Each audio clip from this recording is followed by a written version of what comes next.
answer either a 6-digit or possibly a 7, probably a 7-digit number. Each of you have a 7-digit answer? 7 digits? 7. Is there any possible way that I could know what 7-digit numbers they have? Say no. No. No. Then I shall attempt the impossible, or at least the improbable. What I'd like each of you to do is to call out for me any 6 of your 7 digits. Any 6 of them. Yeah, I'm asking you to call them out. I'm asking them. Call out any 6 of them in any order you'd like, 1 digit at a time. I shall try and determine the digit you've left out. So starting with your 7-digit number, call out any 6 of them, please. 8, 4, 3, 1, 4, 1. Did you leave out the number 6? Yes. Good. That's 1. You have a 7-digit number. Call out any 6 of yours loud and clear. You have a 6-digit number? Okay, call out 5 of your 6 then. 2, 5, 0, 0, 4. I think you left out the number 7. Yes, that's 2. You've got a 7-digit number. Any 6 of yours in any order. 4, 4, 4, 5, 5, 5. Very interesting. Let me get back to you on that one. Don't forget it. You've got a 7-digit number. Any 6 of yours. Really scramble them up this time. 3, 5, 2, 5, 1, 2. 3, 5, 2, 5, 1, 2. It's kind of interesting too. Let me get back to you on that. Finally, actually, he knows the answer, but I don't. All right, you've got a 7-digit number. The odds of me getting all 5 of these right by pure guessing would be 1 in 100,000, 10 to the 5th power. Go ahead, any 6 of them. 972016. I think you left out the number 2. Good. Now I've got 2 troublemakers left over here. If you would, do me a favor, if you would, concentrate on the digits you left out. He knows what they are. And it doesn't do any good, of course. It just looks dramatic here. But okay. You know what? I'm getting a lot of nothing. Which of you left out a 0? That's why I was getting a lot of nothing. And let's give all 5 of these people a nice round of applause. Thank you very much.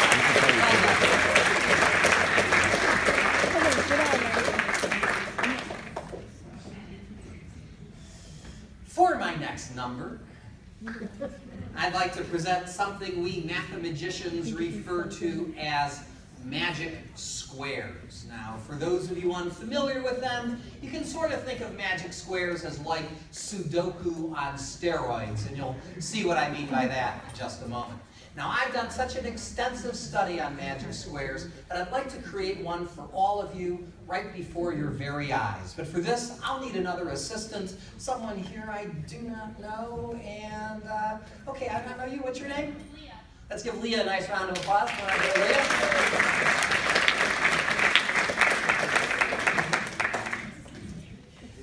Leah, is that L-E-A-H? Great. Let's give one more round of applause to Leo as he makes his way up to the stage. Leah, let me ask you another question, and if it's too personal, I can change the question. Leah, are you willing to share with us your birthday, including the year? Sure.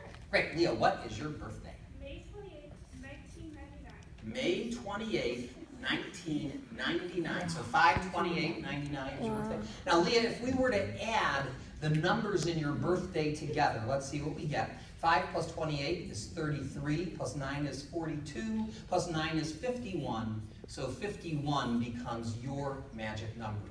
What I'm going to try and do now, Leah, is to fill out this box in such a way as to get your magic number appearing here as much as I possibly can. This will take me a couple of seconds, so bear with me here.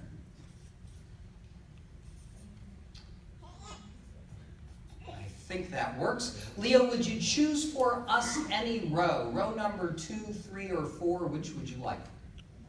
3. All right, class, together. 10 plus 10 is 20, plus 27 is 47, plus 4 is 51. The others were 5, 33, 42, 51, 8, 18, 22, 51, 28, 31, 42, 51. Would you choose a column, Leah? 1, 2, 3, or 4?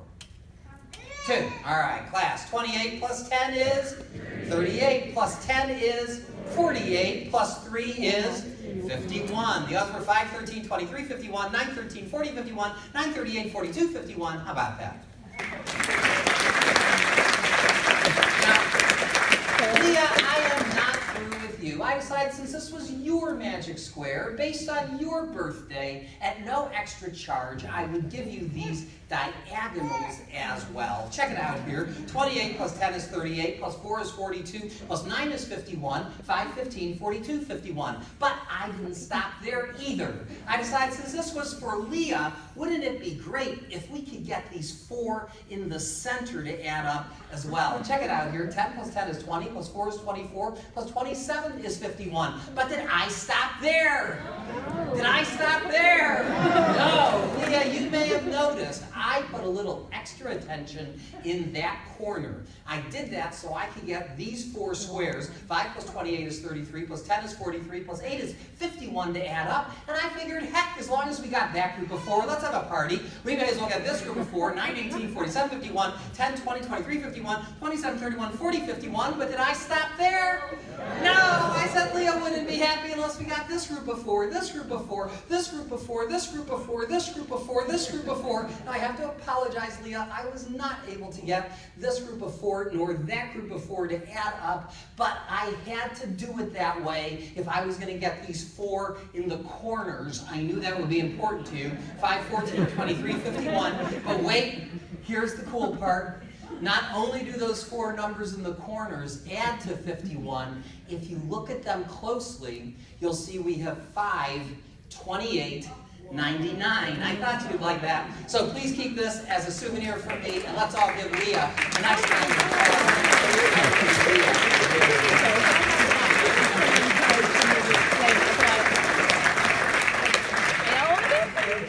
Hey, speaking of birthdays, by any chance, does anyone here happen to know the day of the week that they were actually born on? If you think you know your birthday, raise your hand. Start with you. What year, if I may? 1996. And what month? August what? 6th. Was that a Tuesday? Yes. How about in the back there? What year? 2005. And what month? August what? 8th. Was that a Monday? Yeah. Way in the back in the blue shirt. What year? May 5th, 1997. 1997, you said May 5th. Was that a Monday? Yeah. Terrific. All right, how about way back? What year? 1999. 99, and? November 26th. 26 was a Wednesday just before Thanksgiving, right? Yeah. And how about yours? What? 1999. 19, a lot of 1999s here. June 28th. June 20th, was that a Saturday? No. All right. I have a disagreement here. I think it's a Saturday, but you were there, not me. Luckily, there are apps for everything these days. Let's see. Can I get one of you here to help me out here? Can you help me? So all you have to do is scroll to the year, and the rest is pretty clear. So what year did you say? It was 1999? Okay, so scroll to the year 1999. Let me know when you got there. And you said it was June 28th. I believe that's a Saturday, and the app says, no, wait a minute. Oh, I was doing 1997. Okay, all right, my bad. So keeping me honest, that was a Monday, right? Okay, sorry, yes, you're absolutely right. I'll tell you what, as long as you have the app with you, it actually is probably means I got a couple of the other people in the audience wrong and they just nodded in agreement. But that's okay, I like that. I'll tell you what, as long as you have the app with you, let's try something a little bit more challenging. The app will go as far into the past as 1600 and as far into the future as the year 10,000. So would you like to go into the past or into the future? Future, okay, so scroll into the future as far as you want till you find a year that you're happy with. All right, let me know when you are happy. What year would you like? 4954, okay, hang on. Okay, and how about a month? What month would you like? October. October what? 20th. Will that be a Sunday? Yes, and it'll be cloudy. I think. Thank you very much.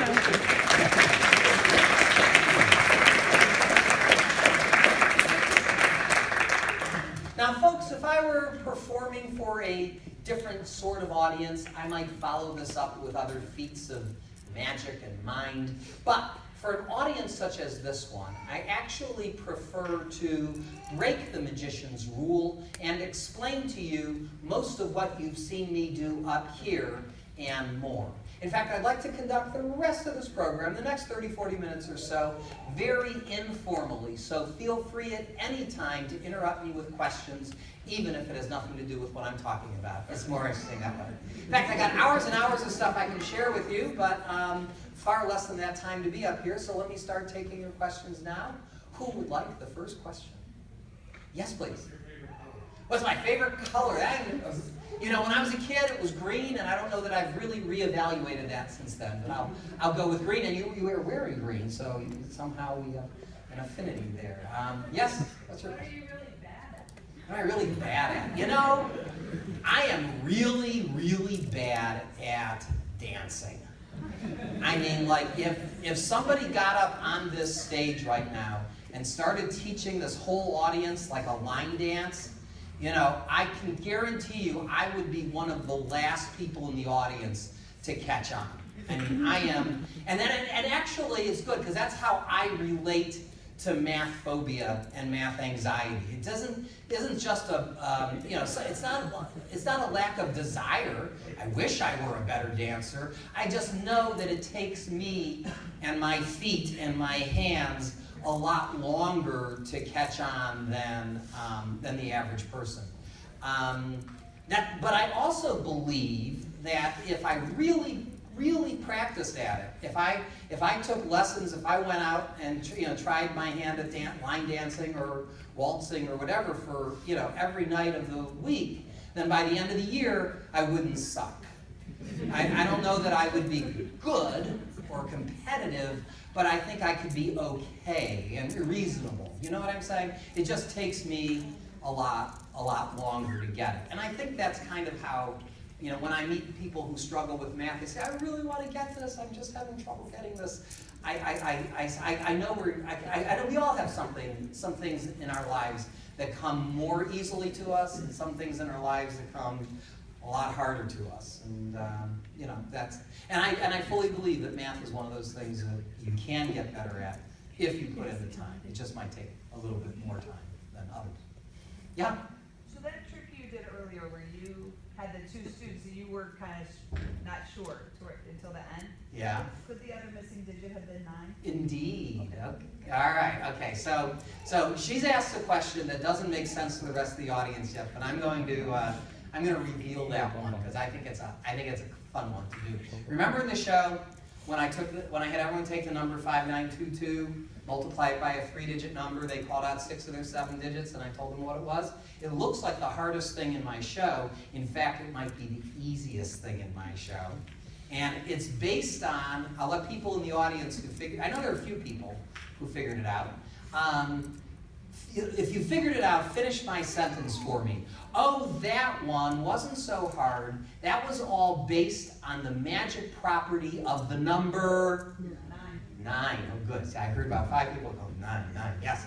What does 9 have to do with it? You asked me my favorite color. If you'd asked me my favorite number as a kid, it would have been 9. And I just thought 9 had all these cool, magical properties. And let me write down all the multiples of 9 that I can fit on this board here. And tell me, what do they have in common? You may have learned this back in elementary school. What do the multiples of 9 have in common? They add up to 9. If you add the digits, you get 9, right? 1 plus 8 is 9. 2 plus 7 is 9. 1 plus 2 plus 6 is 9. Wait, I see an exception up there. 99, that doesn't add up to 9, but it does add up to 18, which is a multiple of 9. So here's the deal. A number is a multiple of 9 if and only if, when you add the digits, you either get 9 or 18 or 27 or 36. They have to add to a multiple of 9. Now, normally, when I'm doing my show and I got 5 or 6 numbers that are called out, especially numbers that were squares of 2-digit numbers, there's a very high probability that one of those numbers will be a multiple of 9. If any of the numbers called out were multiples of 3, when you square it, it becomes a multiple of 9. But tonight, it was an unlucky night. I didn't have any multiples of 9. So, because is 1, 3, 6, 9 a multiple of 9? It adds up to 19, so that doesn't work. 5, 2, 9 is 16, that doesn't work. 13, that doesn't work. 19, that doesn't work. 21, that doesn't work. 5, 9, 2, 9 didn't work, so I said, let me use an even number. Let's make that 5, 9, 2, 2. Why did I do that? Because now I have a multiple of 9. Right? Because it adds up to 18. So, what did I have you do? I said, take the number, and if you have a calculator, go ahead. Take 5922, multiply it by a 3-digit number. You'll get a 6 or 7-digit answer. All right, who's got an answer? Raise your hand. Who's got a 6 or 7-digit answer? I'll wait for somebody. I really want to demonstrate this. Okay, take 5922, multiply it by a 3-digit number. Okay, you got an answer there? Okay, so how many? You have a 7-digit answer? So quickly call out 6 of your 7 digits. 1, 6, 7, 5, 0. Now I've heard 5. Do you have a 7-digit answer or a 6-digit answer? Okay, so 6-digit answer, he's left out 1 digit, okay? Now I don't know what his 6-digit number is. I still don't know. I had a 7-digit number. You have a 7-digit. Give me one more digit then. 8. Okay. All right, so you have 816750, and you've left 1 digit out, correct? Okay, let me get one other person who's got a 6 or 7-digit number. Go ahead, call out your numbers. I got 2, 6, 9, 0, 0. Okay, let me do yours first. Now, I don't know what his 7-digit number is. I still don't know. But I know his 7-digit number has to be a multiple of 9, right? Because he started with a multiple of 9, and he multiplied it by something, so the answer still must be a multiple of 9. So what am I doing as he's calling out his 6 numbers? Adding them up. 2 plus 6 is 8, plus 9 is 17, plus 0 plus 0 plus 9 is 26. So what did he have to leave out in order to reach a multiple of 9? 1. Did you leave out the number 1, sir? Absolutely. Now, suppose instead we get a number like this. 816750. Okay, so 8 plus 1 is 9, plus 6 is 15, 7 is 22, plus 5 is 27, plus 0 is 27. Then what number did he leave out? Yeah. You don't know. You don't know if those numbers add up to 27 or if those numbers add up to 36. So what do you do in that situation? You guess! But as a magician, you can do it in such a way that it doesn't look like guessing. And indeed, you saw me do it with 2 of the people. I said, I'm having some trouble here.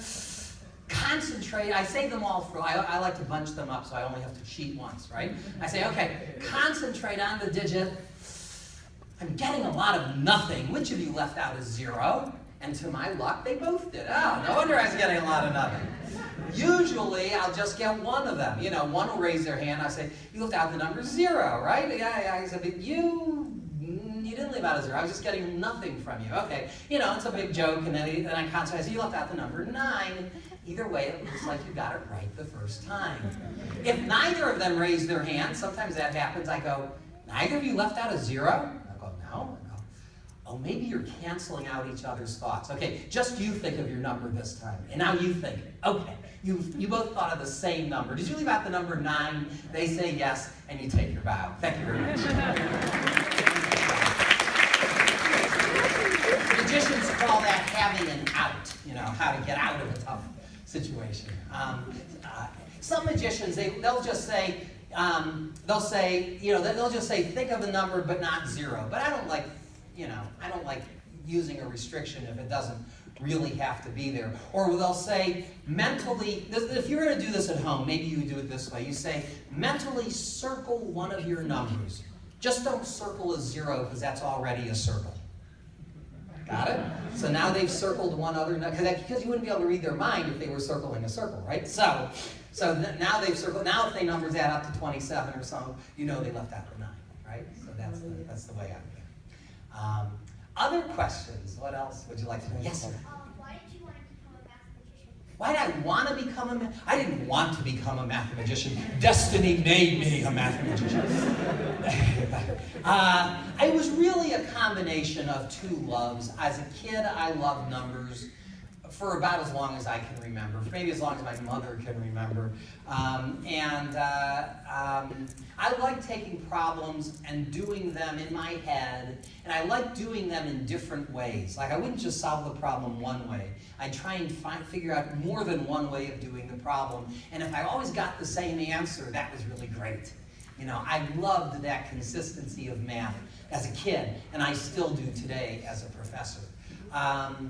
I also, like many kids, enjoyed magic, right? Who doesn't like magic? A lot of kids grow up and stop liking and doing magic, but I didn't grow up. I kept doing it. I would do magic shows throughout the east side of Cleveland. I was the great Benjamini, doing magic shows for kids' birthday parties. And as I finished high school and I started getting shows for older audiences, my dad said, well, why don't you put some of that numbers stuff into your show? He thought that was pretty impressive, and to my surprise, it got the best reaction of the show. So I said, wow, if people like that, what if I put a whole show based on math and numbers? And over the years, that's what came out. So, yeah, so I've been doing that ever since. Other questions? What else? What else? Yes, please. In one of your talks, you talked about storing numbers mentally as words. Oh, cool. I was curious about. All right, so in when I want to show you tonight a couple of fast calculating techniques, like how I square numbers, like 2-digit or 3-digit numbers. But when the problems get very large, I have to start storing the numbers in my head, because I can only hold on to maybe 8 to 10 digits maximum in my head at one time.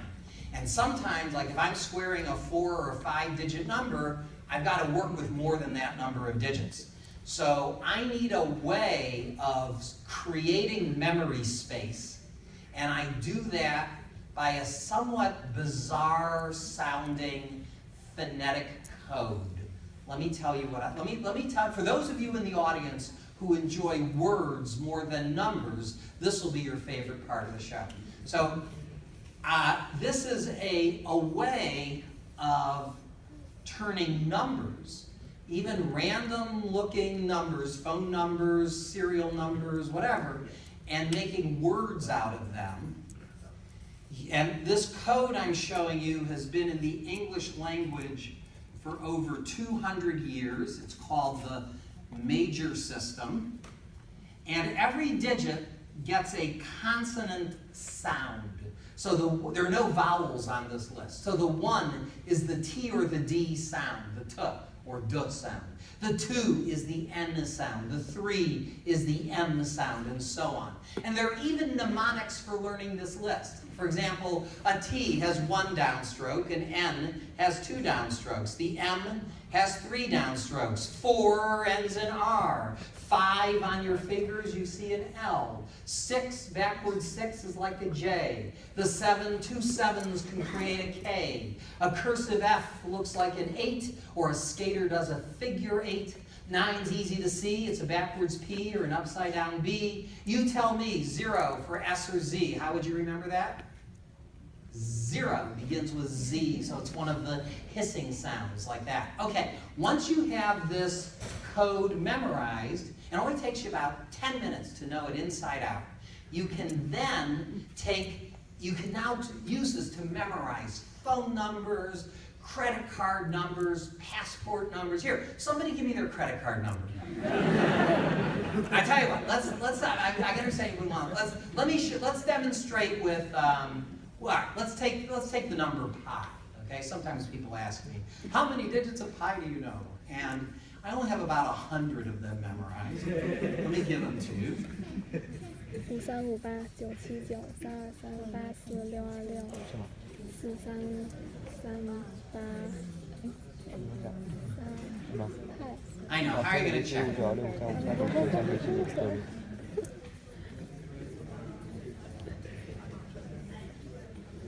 Anyway, here are the first 60 digits of pi. Thank you very much. Not that you asked for them, but here they are anyway. And let me show you the method I use for memorizing it. Okay, so let's take the first 3 digits of pi. We've got 3.14. So the 3 is the M, and the 1 is the T or D, and 4 ends in R. And now we can bring vowel sounds into the act. What words could you create from MTR? Words like meter or motor, or if we're on a science theme, matter. You know, even matter, which is spelled with 2 T's, the T sound only happens once. Okay? So, but let's keep on going. So we have the 1 and the 5. We have a 1 is another T. The 5 is an L. So for me, the first 5 digits of pi become my turtle. My turtle. And my turtle can only turn into 31415. Now, if you have the time to study the numbers and create longer words and sentences, you can get things like the first 24 digits of pi become my turtle poncho. Will my love pick up my new mover Ginger? Of course. My turtle poncho, will my love pick up my new mover Ginger? Say that 5 times and you'll unfortunately have it memorized. And with that, if you know the code, you have the first 24 digits of pi. The next 17 digits, which start off 338 or MMV, becomes my movie monkey plays in a favorite bucket. But I like the next 19 here the most. They say, ship my puppy Michael to Sullivan's back rubber. If you want to get to 100 digits of pi, I won't write the next 40 down, but I'll give you their sentences. They are a really open music video, Cheers Geneva Jones, followed by have a baby fish knife so Marvin will marinate the goose chick. Thank you very much.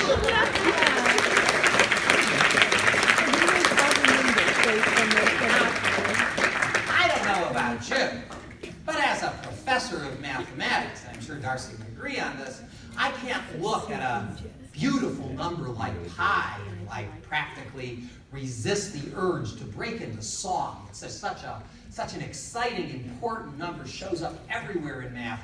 And a few years ago, on Pi Day, I wrote a song to celebrate one of my favorite numbers. And I'd like to share it with you, if only to really convince you that there's no connection between talent in math and talent in music.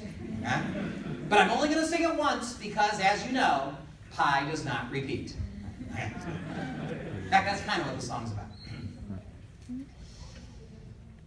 A long, long time ago, I can still remember how my math class used to make me snore. 'Cause every number we would meet would terminate or just repeat. But maybe there were numbers that did more.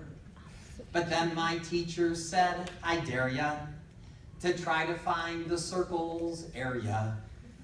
Despite my every action, I couldn't find a fraction. I can't remember if I cried the more I tried or circumscribed, but something touched me deep inside the day I learned of pi. Oh, pi, pi, mathematical pi. Twice 11 over 7 is a mighty fine try. A good old fraction you may hope to supply, but the decimal expansion won't die. Decimal expansion won't die. Pi, pi, mathematical pi. 3.1415926535889. A good old fraction you may hope to define, but the decimal expansion won't Die. Thank you.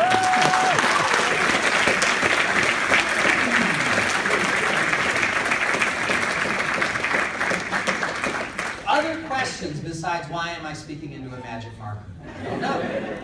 Sing and you need something. Right? Other questions? Yes, sir. Does your number have a 20-string word? Well, first of all, thinking about things that hurts my ears, it's Euler. Euler. There was a movie that came out 2 years ago. What was it called? Was it The Imitation Game? It was about Alan Turing and solved the Enigma machine, and they brought in this whole team of mathematicians and puzzle solvers to try and crack this code. And Keira Knightley, who played this brilliant mathematician at one point, talked about using Euler's theorem, and it spoiled the movie for me. Like, oh no, we couldn't have had one mathematician on the set. It's Euler. Anyway, can you use this for other numbers like Euler's number? You know, I should. I mean, E, the most important number in calculus, right? You got 2.71828, and then for some reason it's another 1828, which is remarkable because it doesn't really repeat. And then you have the isosceles right triangle, 45, 90, 45, and I don't know beyond that. So I should make like a story out of it, but that's all I have for this this number E, which is pretty cool. Other questions? What else? Oh, you had a question. Maybe somebody else before I get back to you. Yes, please. What's the most difficult trick for you personally to perform? The hardest calculation I do on the stage is, and I'll save this for the end, is squaring a 5-digit number. In private, I've known to try to square 6-digit numbers. I've lately been practicing on my own cubing, and the 2-digit cubes I can do pretty quickly, but 3-digit cubes are harder than 5-digit squares. You know, so that's probably like if you put me in a room and said, okay, you know, you're not ready to go to sleep, but you can't, you know, you don't have any books, you don't have Wi-Fi, you don't have anything. You know, how would I mentally occupy myself? I'd probably try cubing a 3-digit number. That's what keeps me.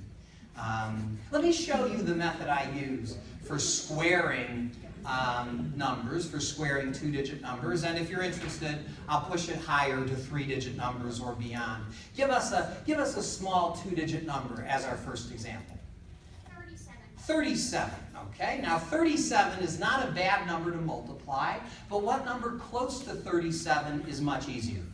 40. So I'll go up 3 to 40, and whatever comes up must come down. If I go up 3 to 40, I have to balance it by going down 3 to 34.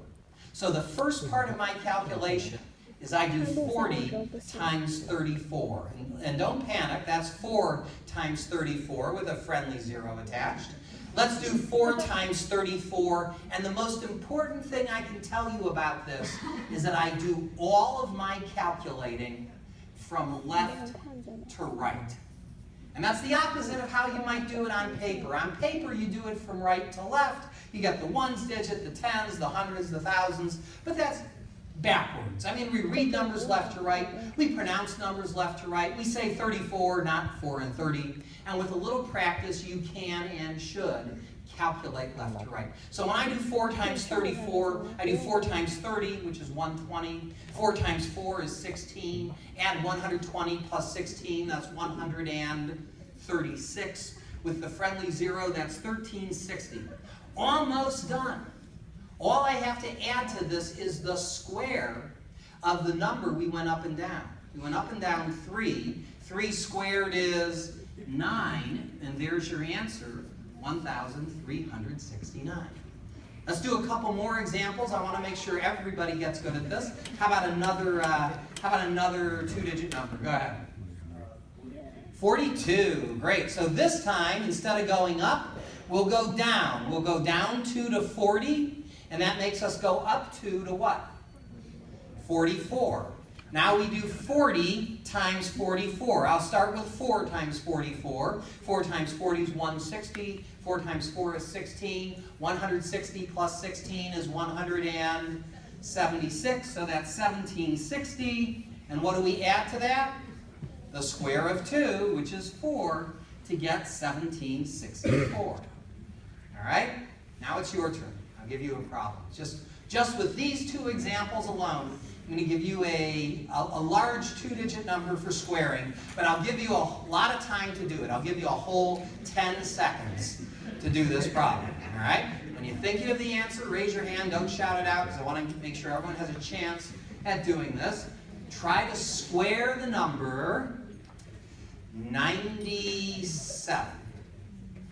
Think of what you'll go up to. Looks hard, but it's not so bad.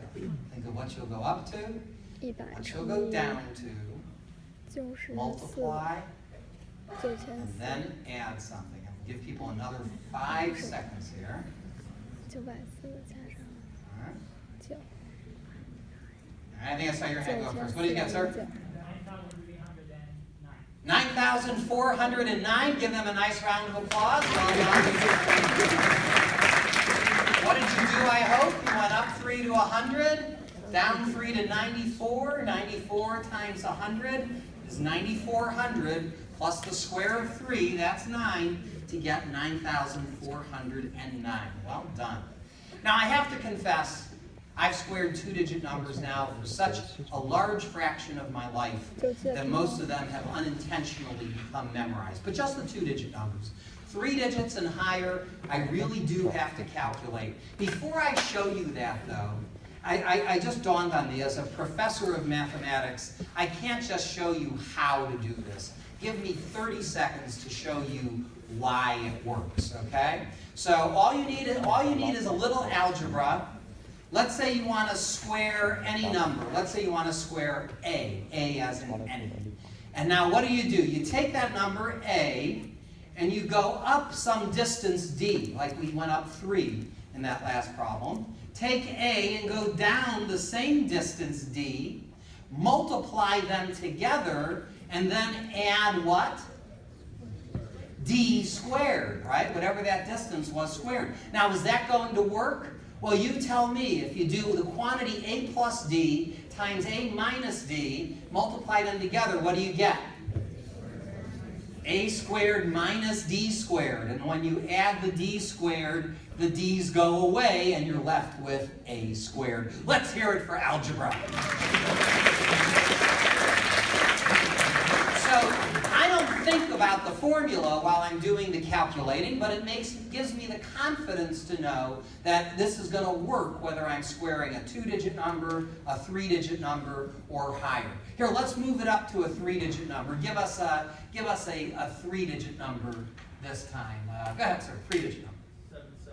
771. Okay, let me first give you the answer. That's 540,441. Get that out of my system. Now, before I explain that, let me briefly remind you how to square the 2-digit number 29.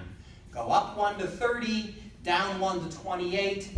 3 times 28, 60 plus 24 is 84. That's 840, plus the square of 1 is 841. Now, why did I show you that? Because when I square a 2-digit number, I round to the nearest multiple of 10. But when I square a 3-digit number, I round to the nearest multiple of 100. Yes. So here the nearest easy number would be what? 800. I go up 29 to 800. I go down 29 to 700 and what? Well, I could subtract 71 minus 29, but believe it or not, I can get 742. But I can also get it by doubling the 71 to get the 42, but that's another story. Anyway, so I have 800 times 742. I do it 1 digit at a time from left to right. 8 times 700 is 5,600. 8 times 40 is 320. Add those together to get 5,920. 8 times 2 is 16. That's 5,936. Attach the 2 zeros as I start to say my answer. Oh, wait, did I make a mistake? Did I? Wait a minute. Am I? Oh, so actually I was wrong there, right? When I said 540,000, shouldn't that have been 594,000, right? maybe no one was checking my work. I appreciate that. 有，没关系，没关系。 Yeah, okay, so take 593,600. Add to that the square of 29. What's the square of 29? It's staring us in the face. It's 841. Add 841 from left to right. 先不用管。 Got thrown off by that, and we get 594,441. Thank you very much. 谢谢大家好。 All right, I was off on that one. All right, well, one or two more questions, and I'll launch into my grand finale. Any other 哦， questions 加 you want to know? 对 Yes, sir. 我错了，加。 Do you have any tricks for memorizing rows of the Pascal triangle? Ooh, any tricks for memorizing? You know what? I love Pascal's triangle. The kind of research that I do in mathematics actually has a lot to do with numbers like Pascal's triangle. So here are the here are the first few rows. They show up in algebra classes and beyond. My area of math is called combinatorics, which is the only part of mathematics that counts. But that's another story. And how the next row of Pascal's triangle, they begin and end with a 1, and now 1 plus 5 is 6. Wait, I'm just so off my game right now. 1, 5, 10, 10, 5, 1. Okay, 1 plus 5 is 6, 5 plus 10 is 15, 10 plus 10 is 20, 10 plus 5 is 15, 5 plus 1 is 6. So that's the next row. And I don't say I have any patterns for memorizing them, but let me show you my favorite numbers, which are actually hiding in Pascal's triangle. If you take, first of all, if you add the rows together in Pascal's triangle, what do you get? Like, the first row adds up to 1, the second row adds up to 2, the next row adds up to 4, and the next row adds up to 8, and the pattern keeps going. 16, 32, 64, and so on. And that kind of makes sense because for every number in this row, like look at this 3, it makes 2 contributions to the next row. Every number is kind of splitting itself up and making 2 contributions to the next row. So that's why it doubles. But what I like, suppose you add the columns. We can't add the columns because they go on forever. But you could add diagonals, okay? So here's a diagonal, here's another diagonal, and another diagonal, and another. So I'm going to add these little lozenges here. And I get, when I add these diagonals, I get 1, 1, 2. 1 plus 2 is 3. 1, 3, 1 is 5. 1, 4, 3 is 8. 2, 3, 5, 8. Who do we appreciate? Fibonacci numbers, absolutely. 1 plus 1 is 2, 2 plus 3 is 5, 3 plus 5 is 8, 5 plus 8 is 13, and it keeps on going. So that's pretty cool. Those are my favorite numbers to play with. I give a whole lecture on Fibonacci numbers, but I won't. Thank you. Maybe one last question, and then I'll launch on to my grand finale. Anyone? All right, if not, I'll give you one. I'll do one very short commercial. If you are interested in learning more about the mental math or all the math that I love to do, I've brought with me some of my video courses. They're DVDs. They come with books. They are they're produced by a company called The Great Courses, or The Teaching Company. They have hundreds of wonderful courses on all subject matters. And I've had the pleasure of creating 4 different